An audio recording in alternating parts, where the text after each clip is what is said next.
everybody, Kelly here from J&KPotter. And while I was doing this, I thought, you know what? I need to be showing you guys what I'm doing.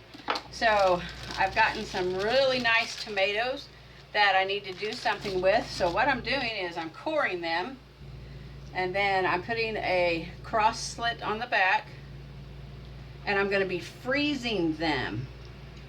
So if you've never frozen your tomatoes before, give it a shot. This is my first time, and I'm just learning different ways to preserve food. And that way, when you have time to can these, or maybe get them out and use them in a stew or a meatloaf or anything like that, you will have preserved some really fresh tomatoes from the garden.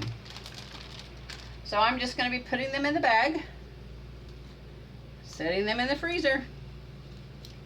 But I wanted to bring you along just in case you'd never done this before.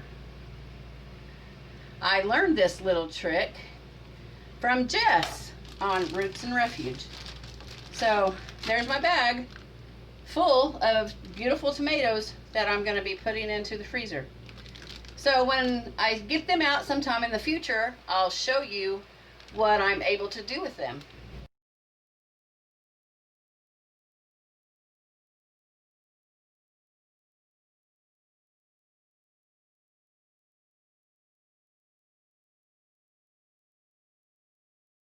Hey guys, thanks for joining me for this Tuesday tip. So if you've never frozen tomatoes before, if you have an overabundance and you don't want them to sit and get rotten, do this little trick. Put them in the freezer. Core them, put a score on the back, a little X, and freeze them. And then you can get them out later and do something with them. You can can them, make sauce out of them, get one out at a time and just put it in a stew or some chili. That sounds really good for winter, doesn't it? Yum.